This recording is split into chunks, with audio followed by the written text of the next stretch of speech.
Well, hello everybody. How y'all doing? I'm checking right now. I'm trying to see um, that I'm online, and also to make sure that I am. I hope y'all are going to be able to hear me. There's some noise going on around here today, so we'll see. Anyway, I told y'all that y'all was going to come on here today, and I was going to give y'all this message that I was supposed to give y'all last Sunday because I gave the message at RIM last Sunday, and that Rama Redemption, and I gave this message, and my plan was I was going to come home and I was going to give it online too, like I had before. I said before that I was going to start doing that. When I gave the messages, so that everybody else could hear it, especially if they missed it because they weren't able to attend, and I was going to do that, but I got tired and I fell asleep, so I didn't do it. So then I wondered whether should have gave that message to the when I came on Wednesday, but I didn't do that. I went and stuck to the schedule of doing the chapter in 1 Samuel. So I decided then I was going to do it today, and I did, and then I was tired. I was tired after after our services, and I was like, I said I was going to do it. I got to do it. So here I am. So I didn't fall asleep this time, even though I wanted to. So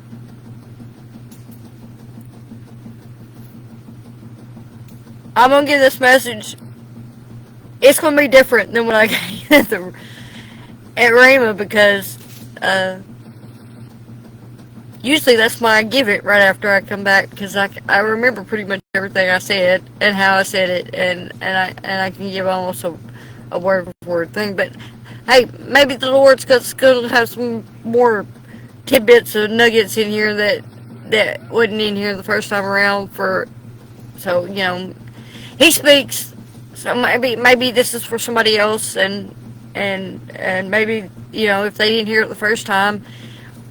Maybe this was just what it was meant to be because maybe he's going to say something this time that they needed to hear. So that's the way it goes. Anyway, I went to service this morning though. It was pretty good, and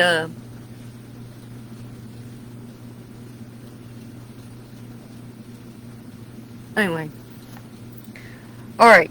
So finding the keys of the kingdom and search for the source of sunrise. I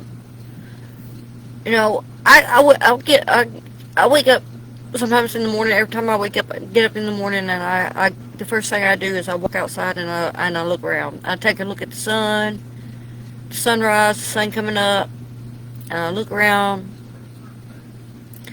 and just kind of scan the yard, and not really taking deep thought or on anything. You just and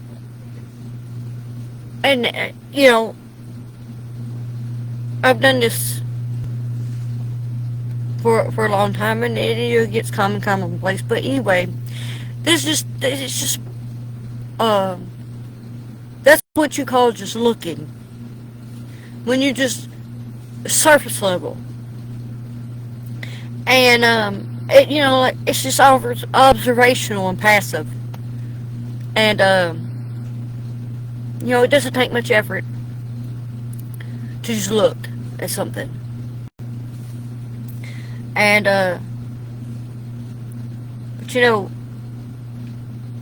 if you're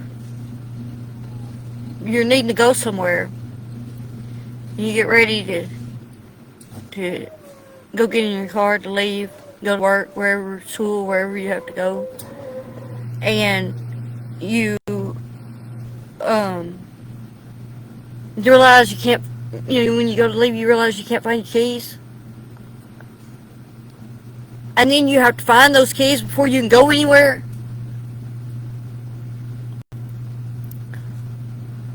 I'm sorry, those machines are probably loud. I'm trying to speak over them. So, you realize, you got to turn your whole house upside down for you to be able to, you got to find those keys before you can go anywhere. And that is what we call seeking. So, there's a big difference between the two. It's like when you go to a museum and you're just looking at the exhibits, you're strolling through, and it's just looking. You go to kill some time, you're not really looking to buy anything. You go in the store and you just look around, and you're just looking at stuff, just browsing. It's just looking. But if you decide that you're hungry and you start to feel hunger pains and you need something to eat, and you have to go look for some food because that's the only thing that's going to fill that physical need, and it's going to stop that hunger, is to find food.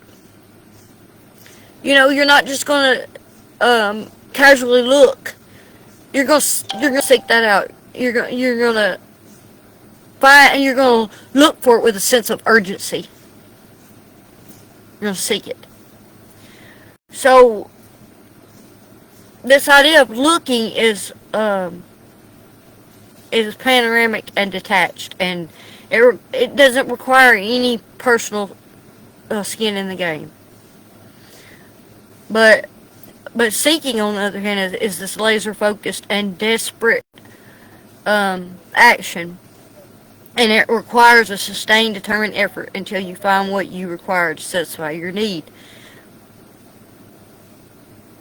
So,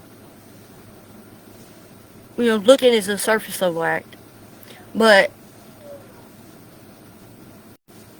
we are called to seek, and that's just as Jesus commanded us in Matthew 6:33. He said, "But seek first the kingdom of God and His righteousness, and all these things shall be added to you." Many people are content to just look for God or at God. They admire the scenery of religion. They might attend a service now and then or treat faith like a museum exhibit. Like it's interesting to observe, but not essential to survival. And when it comes to our spiritual growth, we have to pursue the kingdom. We have to seek it, not just look.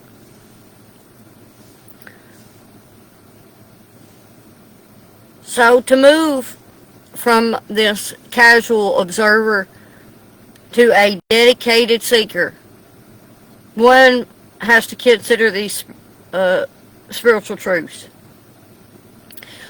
The reward of diligence and the filter of desire, the reward for hunger and the value of the kingdom, and the action of persistence. Seeking isn't a maybe proposition, it is a guaranteed encounter. Jeremiah 29:13 tells us, "And you will seek me and find me when you search for me with all your heart." God, even though we often think He isn't hiding from us. But He does hide Himself for us. And He honors the intensity of the pursuit. In the physical world, things of little value are scattered on the surface, much like pebbles. They're plentiful, ordinary, and easy to find, but things of immense value like gold or diamonds, are buried deep beneath the surface. You have to dig for them to find them. If God were always visible to the casual looker, we would likely treat him with the same indifference we show the sun or the wind. And although those things are glorious and miraculous in their own right, because they are always rarely seen, they become common and ignored. But by hiding for us, God ensures that those who find him are those who actually want him. And because he is looking for a heart match, not just physical proximity. Jesus described the kingdom of heaven as a pearl of great price in Matthew 13:45-46. The merchant didn't just happen upon it. He was seeking fine pearls. And when he found the one of ultimate value, he sold everything to get it.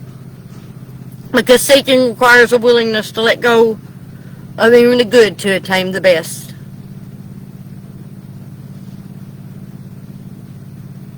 In the original Greek context of the New Testament, the word for seek often implies a continuous action. In Matthew 7:7, we're told, ask and it will be given to you, seek and you will find, knock and it will be open to you. A better translation would be keep on asking, keep on seeking, and keep on knocking. It is a lifestyle, not a one-time event. Seeking is the resistance training of the soul. It develops qualities a casual looker will never possess.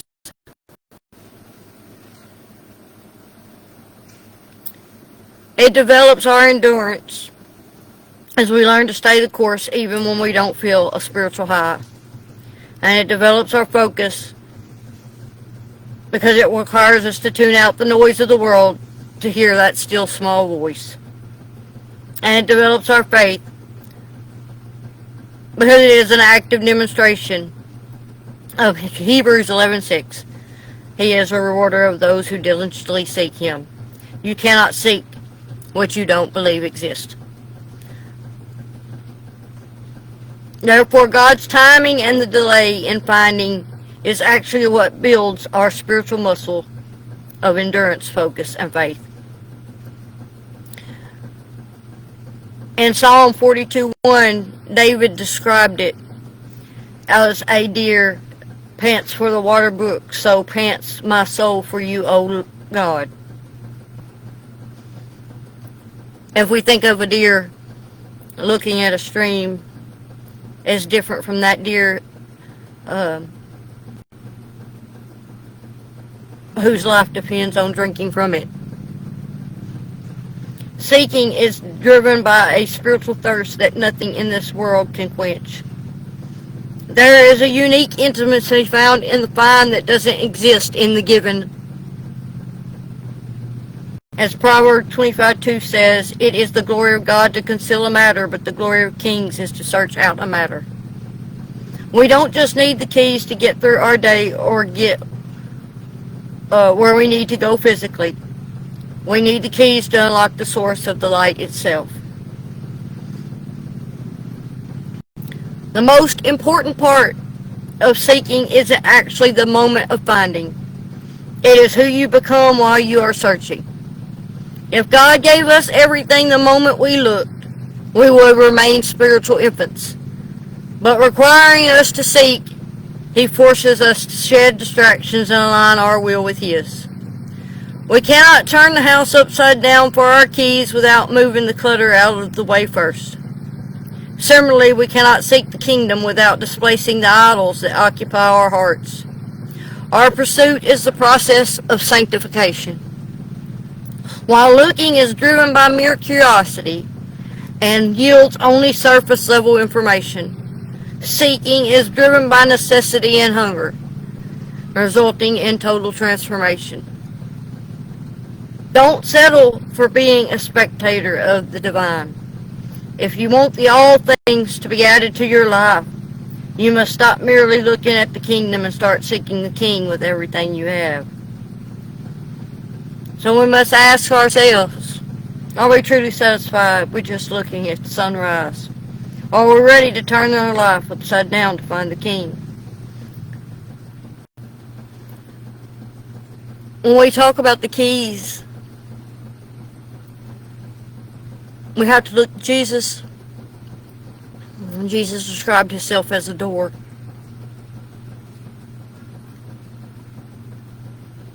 But, or he is described as a door anyway, but he did say himself that he was the door.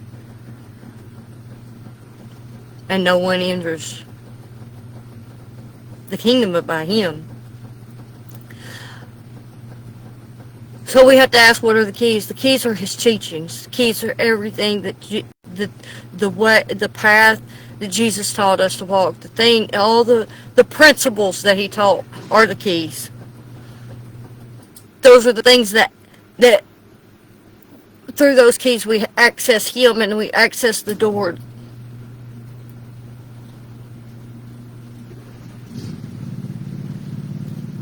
So we can only find him once we find those keys.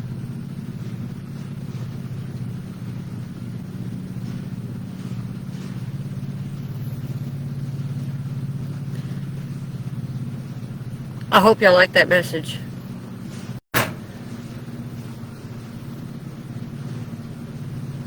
Anyway, that's it. I don't know if the noise around here interfered with y'all hearing me or not. It is what it is. I need to find me a quieter spot. I love y'all, and I'll see y'all next time.